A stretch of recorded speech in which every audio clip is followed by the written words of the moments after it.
we want you to consider the power of the daydream for the pleasure of the daydream as compared to the daydream for the purpose of controlling reality. Such a big distinction. Because deliberate creators like you, and Esther too, sometimes you give up your true power by shifting into your humanness, and we are just wanting to soothe that human tendency, because there's a big difference between tapping in to your true power and being in the receptive mode and from a place of things not quite being there. So the question that we are encouraging you to ask yourself, this is the way we've put it to Esther, because she's getting really determined about following impulse. And so we're just asking her to be more keenly aware of, am I really under the influence of Source when that impulse comes? Or am I under the influence of something else when that impulse comes? Because the impulses are going to keep coming. And what you begin to notice is the impulse to act doesn't come as often when you're under the influence of Source, because you don't see yourself as the facilitator, the agitator, the corrector, the fixer, the making it happener. You see yourself more as the dreamer, as the pointer, as the guide. You're not justifying. And as you're stepping into this awareness of this higher power, you almost have to give up the sense that you need to do something. You see, this conversation is magnificent in so many ways, because your reality wasn't completely satisfying. Your reality was lacking enough of the things that you wanted, that you developed the ability to look beyond what is into something else. Do you think you knew that and that's why you daydreamed, or do you think the daydreams made you feel that? Do you think that you knew that, so you daydreamed it into being, you daydreamed your power into being, or do you think your current reality was just missing enough things that had caused you to create a vortex that was full of things, and that somehow in that relaxed state of letting go, that you actually, without even knowing how you did it, allowed your vibration to rise to that place of connection, and then you began receiving the true picture. Can you hear how those daydreams are made from the ingredients that are in your vortex? So verbalize the epiphany. I'm a powerful creator. My thoughts create. I must have been tuned in before I even realized I was tuned in. I understood this Abraham stuff before I ever heard a word from Abraham.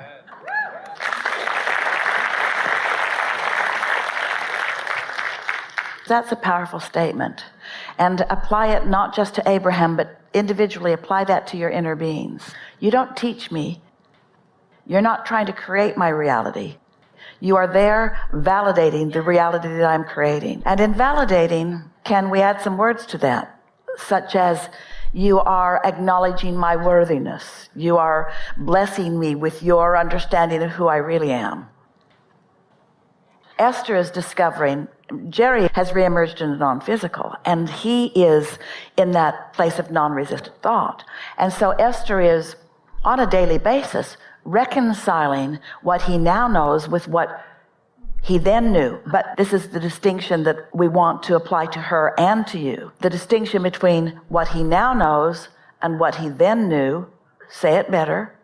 What he now knows and what Esther thought he knew. Because what he knew and Esther's perception of it are not the same thing. You could tap into your source energy, as you often do, and you can know what you know. We know you get this. And this is the most powerful thing about this conversation that we'd like all of you to pick up on, is that you have all created what will one day be your now reality. And it's a wonderful thing to acknowledge it. But hear this. You did it through the steps.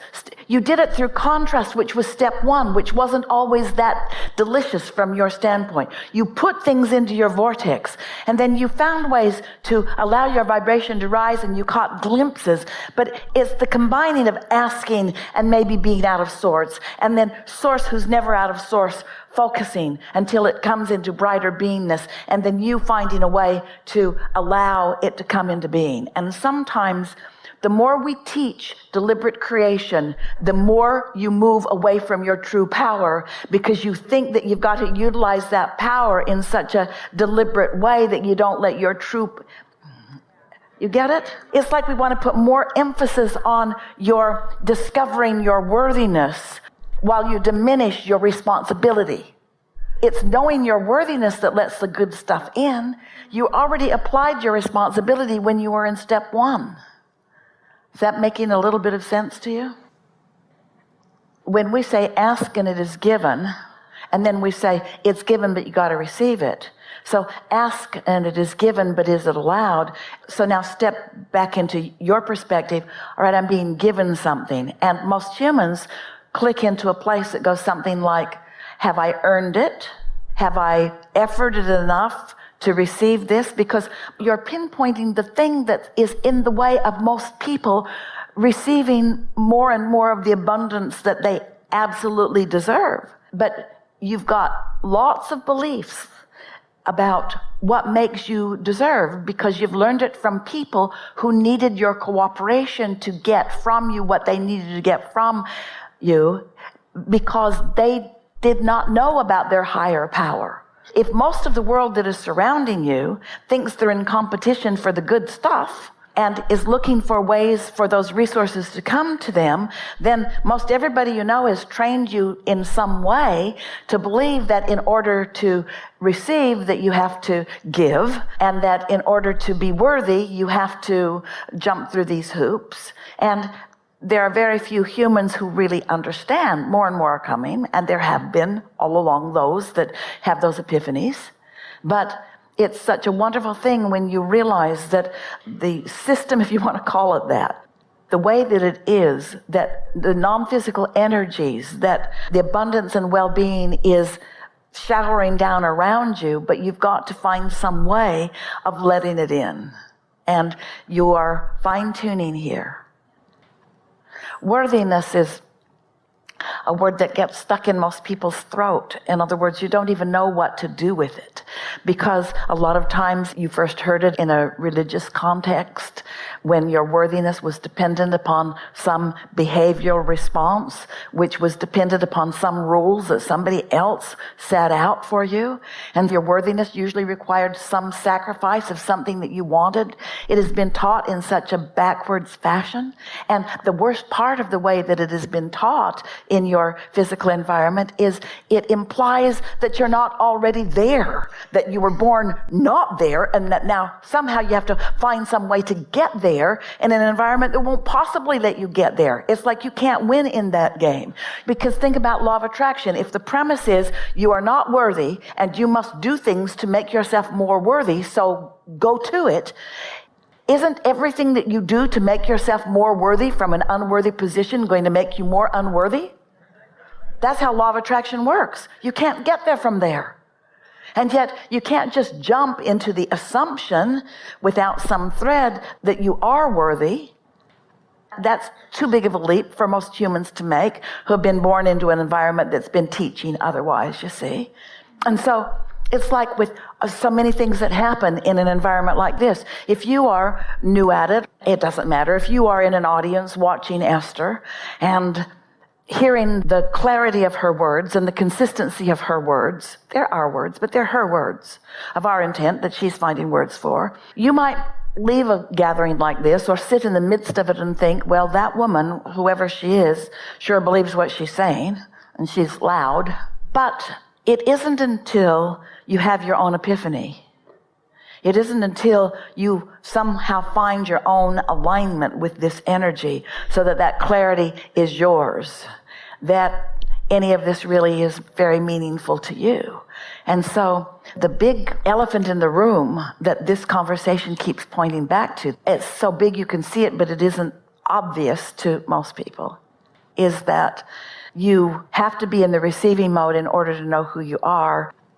But most of you are not in the receiving mode because of the physical environment that you have been fostered in or that you're even standing in. And so the question that we are always wanting to find an answer to, the thing that is at the basis of nearly every discussion that we have, is how can we get you to not remember who you are, because we don't want you to use your memory, because that takes you back into your physical blockages. How can you tap into who you really are? That's why the discussion is moving slightly from, instead of following the path of least resistance, finding moments of no resistance and recognizing that that's what they are, and then deciding to make most of your decisions from a place when you know you're in no resistance. Because you work so hard to try to work your way out of problems. You work so hard to find answers. You get into these binds and you just struggle looking for the answers. We're talking about humanity in general. You get yourself into a dilemma or into a situation where you are not enjoying what's happening, and then you try to think your way out of it. And you can't think your way out of a situation unless you're under the influence of Source. You're just going to think yourself deeper in. That's what we mean when we say you're not ever going to get to the bottom of it, because there's no bottom. It just will become more and more and more and more and more. So when we talk about the worthiness issue, you're not ever going to get to a place of worthiness when you're starting from a premise of unworthiness. How can I be more worthy? Well, what's the premise? I'm not worthy, therefore I want to be more worthy. So what are we reaching for? A moment in time when you don't feel unworthy. Follow? A moment in time when you don't feel unworthy. You haven't dug yourself in a hole that you're trying to climb out of. Because when you try to dig yourself out of a hole, the hole gets deeper. You can't dig your way out of a hole. So you want to find a moment in time when you don't feel unworthy. That's how your inner being always feels about you. Your inner being knows your value, your incredible value and worth. Let us say it this way. Anytime you're not doing that thing that you do that keeps you from feeling worthy, you feel worthy, which is hardly ever. I create my own reality. The question is, in moments in which I create my own reality, am I under the influence of Source or something else? You create a whole lot of your reality when you are having contrast. Whoa! Think about that. You're in contrast, not even liking it, and putting things in your vortex. And so I create my own reality. Let's use some different words. I create my own reality often in step one. But when do I allow my own reality? What does it feel like when I'm allowing my own reality? And can you imagine the delightful moments in time? Can you imagine what it feels like when you're having a contrasting moment, and because you understand this all so well, you're not pushing against yourself in an attitude of unworthiness, but you're embracing the contrast because you know you were born from it. Whew. Feel that? I create my own reality, and often I create my own reality from an unpleasant situation that I formerly have wanted to beat up on myself about. Or did I create my own reality in step one moments, which caused things to go into the vortex, and now I'm allowing my own reality in my daydream? Keep creating, because you've got to bang around with other people and you're going to have all kinds of experiences, and you came for that, and it's all good. We just want you to call it all good. If you would just add more conscious, deliberate daydreaming, more conscious, deliberate allowing your vibration to rise. You just want to find more ways to introduce more step 3 moments into your experience in order to utilize the awesome power of non-resisted thought. There's awesome power when you are in resistance, because you're launching these rockets of desires. But it is only because of your inner being's ability to focus on the rockets that you've launched that they take hold, that they take root, that they continue to gestate and are nurtured and growing. Do you see what we're getting at?